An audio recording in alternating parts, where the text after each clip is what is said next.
En el nombre del Padre, y del Hijo, y del Espíritu Santo. Amén. Amén. Muy buenas noches. Son las 21:02 Buenas del noches. día 6 de septiembre. Y estamos nuevamente reunidos para seguir dialogando en torno a la lectura que vamos haciendo personalmente y que en conjunto vamos desmenuzando, compartiendo, en fin, de Sacrosanctum Concilium. Hoy día parece, a Gildo le toca presentar la temática. Sí, yo tengo el deber de ahí de exponer, de continuar lo que Juan había ya de alguna manera, o sea, desde donde quedamos la vez anterior cuando Juan expuso. Yo aquí voy a exponer el capítulo 2 de la siguiente manera. Voy a hacer una síntesis porque aquí hay unos contenidos bastante importantes, a mi juicio. Hay unas como definiciones, conceptos, y también hay algunas, como podríamos decir, mandatos o voluntad del concilio, que precisamente han sido puntos que han tenido diferente expresión, por así llamarlo, no siempre una expresión quizás positiva, ¿no? Pero eso quiero dejar los juicios y las apreciaciones para después, si me lo permiten, ¿no? Sin prejuicio de que si las quieren agregar yo no tengo inconveniente. Bueno, el capítulo 2 de Sacrosanctum Concilium se titula El Sagrado Misterio de la Eucaristía. Comprende los números 47 al 57, y de estos 10 números, por así decirlo, que algunos de ellos se desglosan en varios párrafos o parágrafos, hay como dos partes principales, una parte conceptual y una parte que son ya decretos prácticamente del concilio. Déjenme aquí desconectar esto, no está. Ya. El número 47 contiene una definición sobre la Eucaristía. Una definición más bien descriptiva, dice, y me permito leerla porque tiene varios elementos importantes. Dice: nuestro Salvador, en la última cena, la noche en que fue entregado, instituyó el sacrificio eucarístico de su cuerpo y de su sangre. De su cuerpo y de su sangre. Para perpetuar por los siglos hasta su vuelta el sacrificio de la cruz y confiar a su esposa amada, la Iglesia, el memorial de su muerte y resurrección. Hasta ahí una primera parte. Continúa después.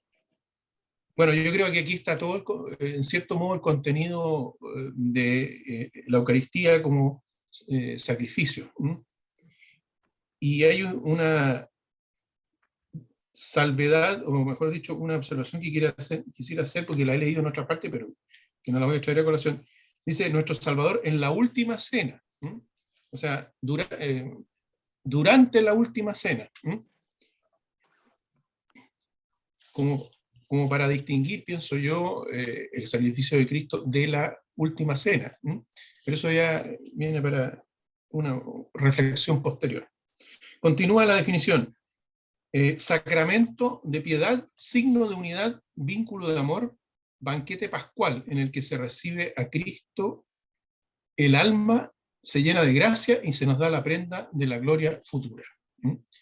La prenda de la gloria futura. En estos términos describe, o define, o describe, no sé, o hay una combinación de ambos elementos, o de ambas aproximaciones a el sagrado misterio de la Eucaristía.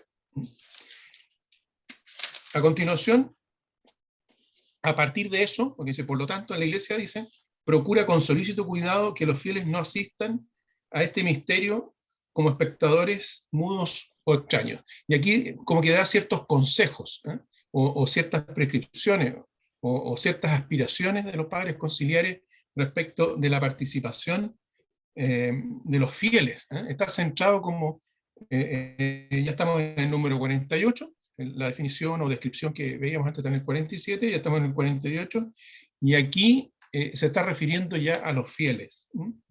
Y lo primero que dice es que no asistan como espectadores mudos o extraños,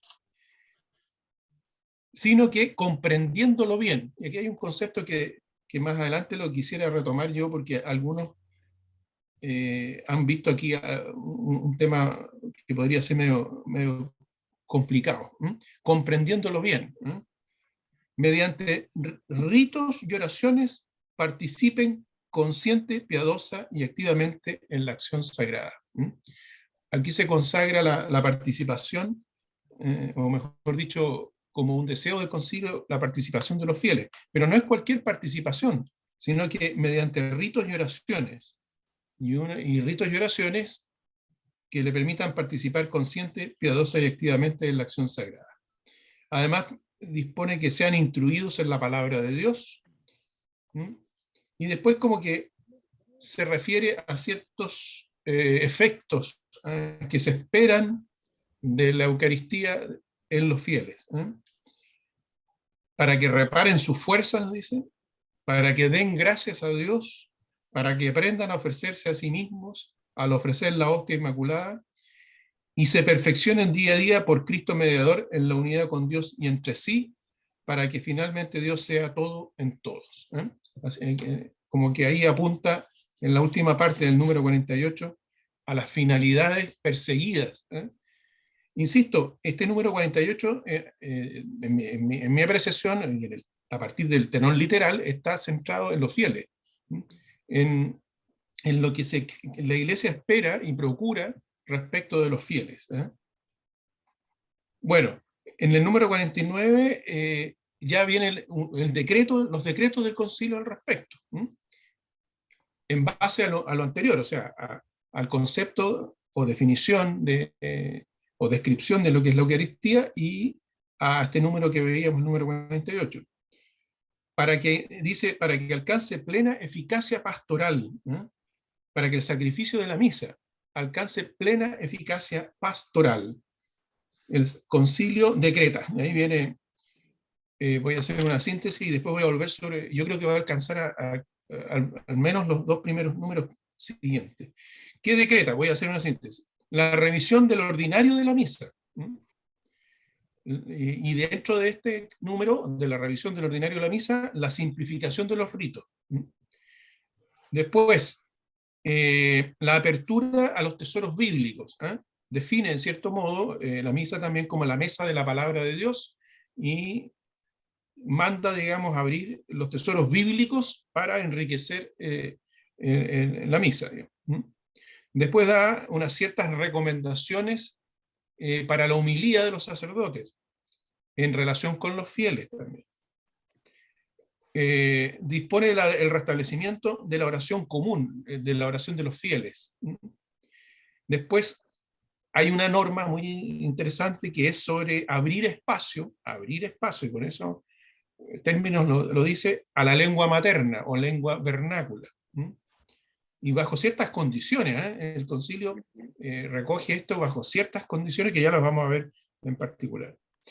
Bueno, viene una recomendación de que los fieles participen incluso con la comunión sacramental, y después instruye a los sacerdotes para que hagan catequesis sobre la participación de la misa, y por último da ciertas reglas en el número 57, que cierra este capítulo, sobre la concelebración, que también está sujeta en la Sacrosanctum Concilium a ciertas condiciones y requisitos. Eso es en síntesis los decretos que están contenidos, o la parte, podríamos decir, la preceptiva que está contenida en este capítulo segundo, a partir fundamentalmente del número 49. Y ahora quiero volver un poco atrás, precisamente a este número 49. Hay unos términos que a mí me llaman la atención, y los dejo como interrogante, o a lo mejor el padre los podría profundizar un poco más. Porque el primer término que me llama la atención es el que se busca alcanzar la plena eficacia pastoral. Hasta donde mis limitados conocimientos alcanzan, entiendo yo que los sacramentos tienen una eficacia por sí mismos, ¿no? Y que está ligada a la acción ex opere operato, ¿no? Habría que ver qué quiso decir el concilio con el alcanzar esta plena eficacia pastoral. Otra cosa interesante es que estas prescripciones que vienen a partir del número 49 en adelante, tienen que tener, se disponen teniendo en cuenta las misas que se celebren con asistencia del pueblo, sobre todo los domingos y fiestas de precepto. Pareciera ser una distinción, o que tácitamente habría una distinción respecto de lo que se decreta a continuación, entre misas con participación del pueblo y las misas privadas, si es que se pudiera decir así, digamos. En el número 50 se manda a revisar el ordinario de la misa. Yo quiero entender aquí que lo que se manda a revisar es lo que en los misales de la misa tradicional es el ordinario, ¿no? La parte ahí que podríamos decir fija. Ordinario, Fija. que nosotros en Chile le decimos ordinario a lo común y corriente y medio mirado en menos, pero en realidad ordinario igual a común. O sea, lo que se dice comúnmente durante la misa. Comúnmente. Claro. Lo que no varía. Exacto. Ahora, ¿qué dispone respecto del ordinario? Que aparezca con mayor claridad la conexión entre las partes, que se simplifiquen los ritos conservando su sustancia, la sustancia de los ritos, o sea, que no se modifique lo esencial del rito, que se eliminen las cosas que están duplicadas y que no tengan utilidad, o sea, son dos condiciones, que estén duplicadas, que no tengan utilidad, y que se restablezcan en cambio, dice, según la norma primitiva de los santos padres, o sea, las cosas que han desaparecido a causa del tiempo, siempre que parezcan oportunas o necesarias. Y eso en cuanto a la revisión del ordinario de la misa y ¿cómo se llama? Y a la simplificación de los ritos que están en estrecha conexión con esta revisión. Después ya viene, no sé si pasar a seguir más adelante, porque aquí... No, yo creo que ahí es suficiente. Hay harta sustancia, sí, ¿no? hay demasiadas cosas, sí. Sí. Yo no sé si David o Juan quieren hacer algún comentario a propósito de lo que Gildo plantea, para que después yo dé algunas directrices, de algunas cosas, algunos matices. David. Sí, bueno, respecto de la primera interrogante que planteaba Gildo ahí acerca de la plena eficacia pastoral, a mi entender, y según lo que he podido estudiar a lo largo del tiempo, bueno, sabemos, se maneja el concepto de que hay sacramentos que operan ex opere operato, o sea, que producen su efecto con independencia de las disposiciones de la persona que los recibe. Sí. Pero muy buenos teólogos, y yo podría citar aquí al padre Rollo Marín, por ejemplo, que tiene renombre, digamos, sobre todo indudable, en doctrina tradicional, que dice que, claro, independientemente de que un sacramento produzca su efecto ex opere operato con independencia de las disposiciones, es cierto que esa disposición igual puede ser mejor o peor, mayor o menor. Y también esa misma, y el aprovechamiento puede ser mayor cuando la disposición es mejor.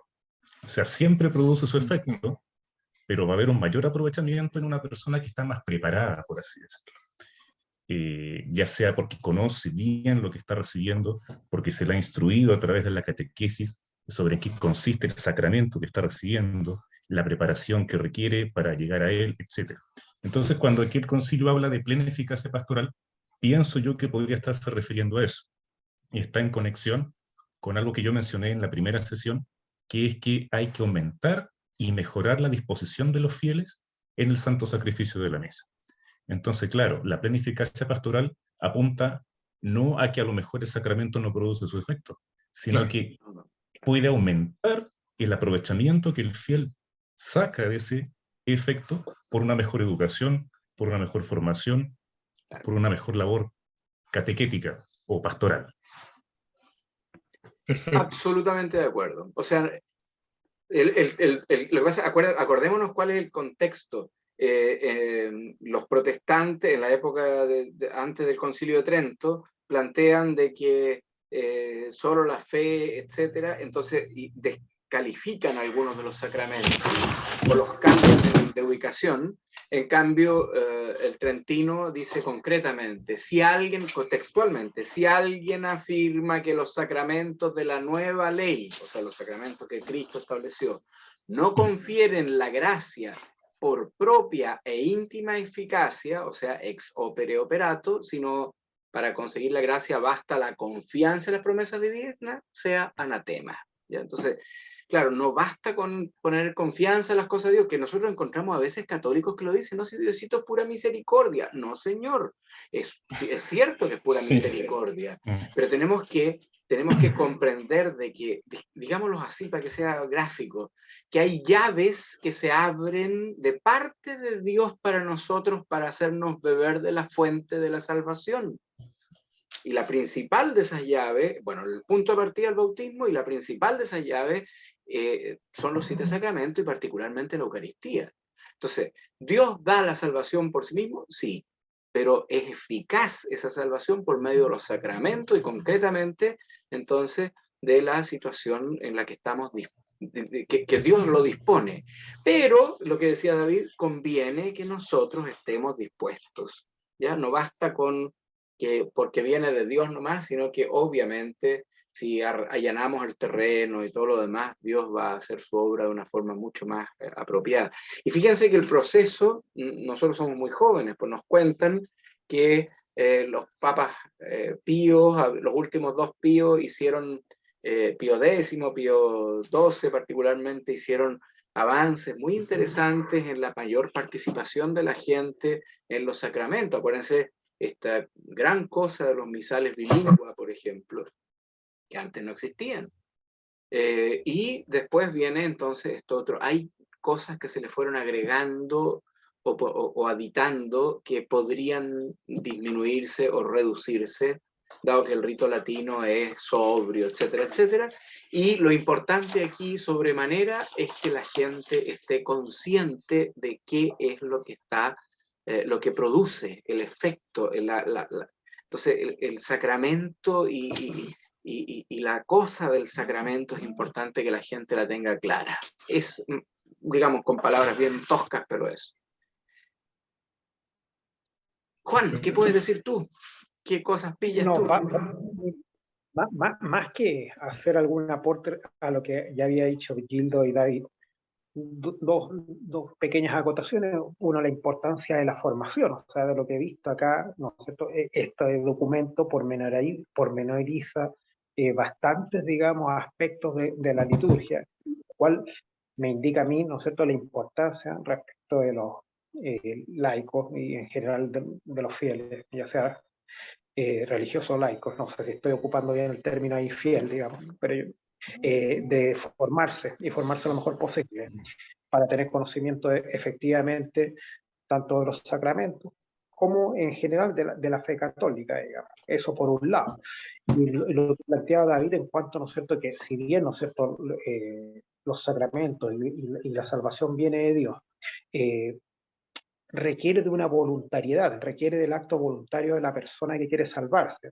Y eso me hacía, como que me evocó una frase de San Agustín, que no sé si será totalmente atingente al caso, pero me parece que sí, que sería, ¿no es cierto?, que dice que Dios te creó sin ti, no te salvará sin ti. En ese sentido, ¿no es cierto?, la parte de la voluntariedad de la persona de querer salvarse sin perjuicio de la bondad de Dios, la misericordia y todos los atributos que tiene Dios, por supuesto. Y eso es súper importante, porque si no, nos caemos en un gran error que ha ocurrido muchas veces, la predestinación de la salvación. Porque si no diríamos que Dios o los salva a todos, o salva a los que Él quiere. No, Dios salva a una multitud de los que quieren ser salvados y se disponen a ella, a la salvación. Yo quisiera agregar una cosa que yo descubrí a propósito de estos tiempos de cuarentena, que tuve la oportunidad de leer cosas que no había hecho antes, por ejemplo. Hay un autor de un señor de apellido Bouyer, así, B-O-U-Y-E-R,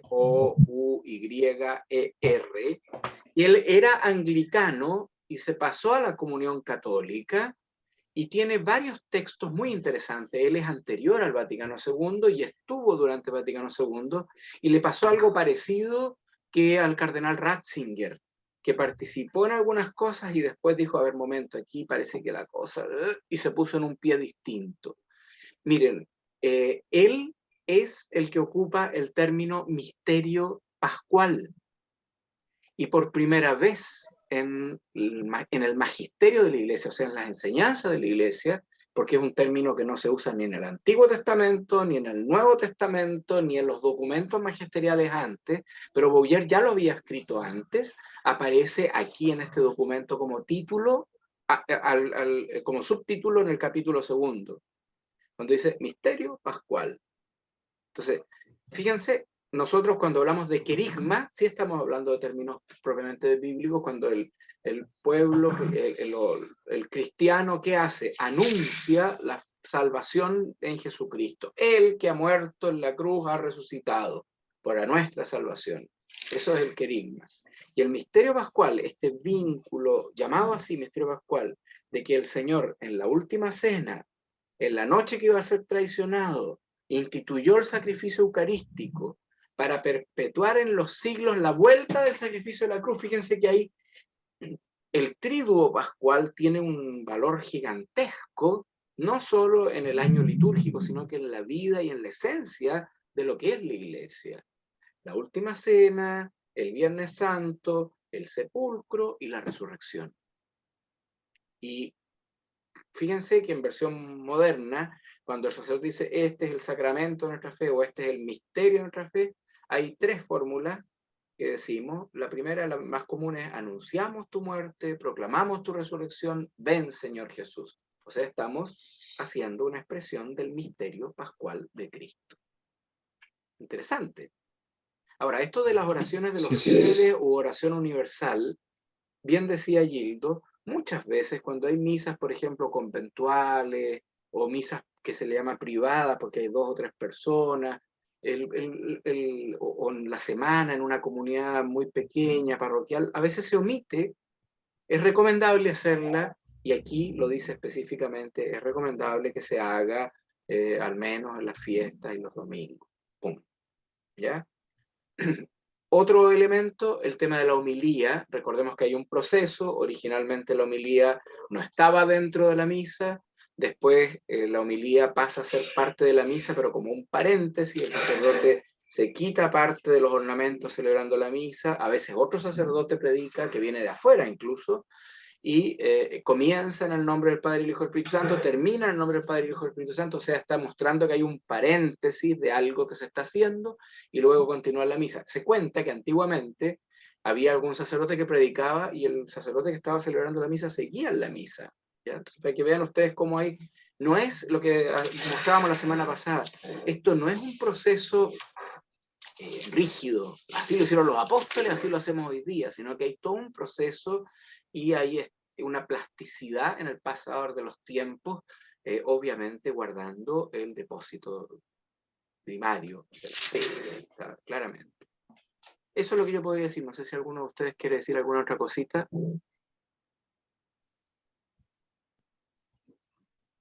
Bueno, agrego yo entonces el tema de las lenguas vernáculas, ¿ya? A mí todavía me pasa, porque yo celebro las dos formas, me pasa cuando hay gente que no sabe que en esa iglesia donde yo celebro la forma extraordinaria o forma tradicional o usus antiquor, como le quieran llamar, misa tridentina o gregoriana o como quieran, me dice, pero es que yo no entiendo el latino, yo no sé latín. Y yo les digo, mire, yo tampoco. Y eso no importa, porque en el lenguaje del amor no importa el idioma en que sea. O sea, yo he estado, yo apenas sé que Nein, ya, y lo último a lo mejor de del alemán, y yo he estado concelebrando en misa en alemán, con un folletito al lado, tratando de entender qué es lo que se está diciendo en ese momento. En flamenco, también estaba en misa en flamenco, en inglés, en francés, bueno, en italiano aprendí algo de italiano, así que también la dije varias veces en italiano, pero el tema cuál es, no es el idioma, sino que es la esencia de lo que se diga. Ahora, ¿cuál es la intención de la lengua vernácula aquí? Facilitar la participación del pueblo fiel. Es de hecho, en Roma, hasta el día de hoy, lo común es que cuando hay distintos idiomas, la lengua común es el latín. Yo me recuerdo, un sacerdote que yo conozco, le fue de visita en Holanda a un lugar en el campo y se encontró que había un ermitaño. En una capilla vivía un ermitaño. Y el ermitaño hacía un buen rato que no tenía misa. Y le tradujeron, le dijeron que él quería que celebrara misa, al curita. Y el curita, ¿en qué idioma lo iba a hacer? En el misal, en holandés. Si sabe castellano. Entonces, en el apéndice del misal de Pablo VI, de San Pablo VI, aparece el misal en latín. Él dijo la misa en latín. Y basta.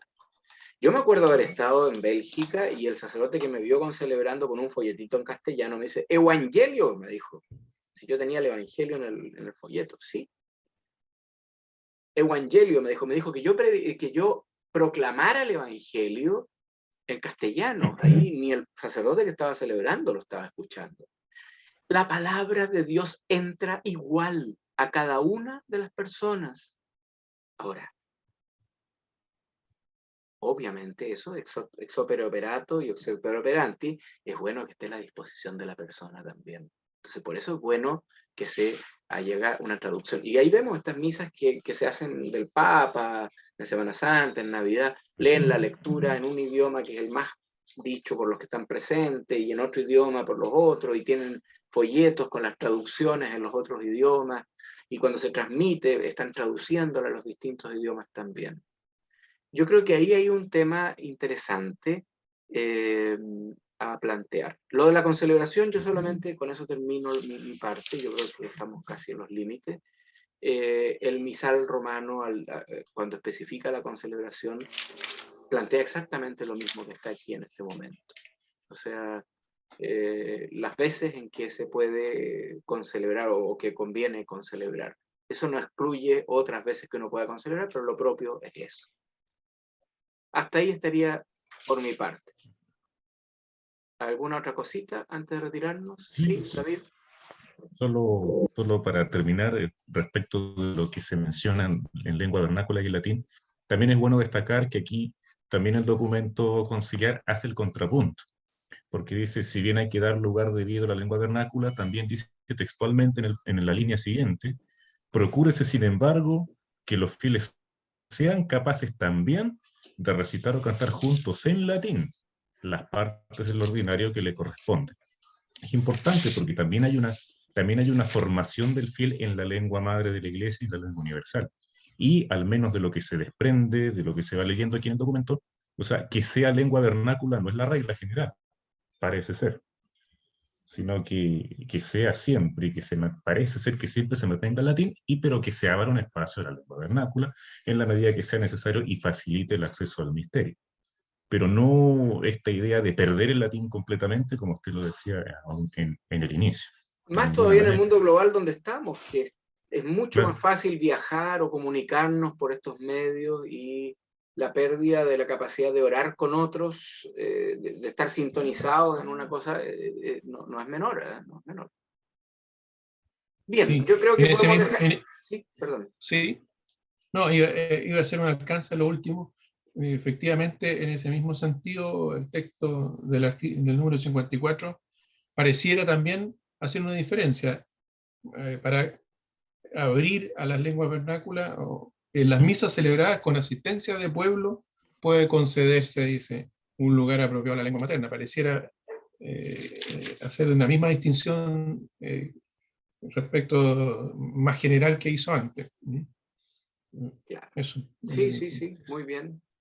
Bien, yo creo que por ahora la próxima semana podemos a lo mejor retomar alguna cosa que nos quede reflexionando, a lo mejor algunos de los que nos hagan comentarios también, y podamos entonces profundizar en esto y continuar con el capítulo siguiente. Que tengan unas muy buenas noches y que el Señor los bendiga. Muy buenas noches. Gloria al Padre y al Hijo y al Espíritu Santo. Como Como era en el principio, ahora ahora y siempre, siempre, por los por los siglos siglos de los siglos. Amén. Amén. Amén. En el nombre del Padre, y del Hijo, y del Espíritu Santo. Amén.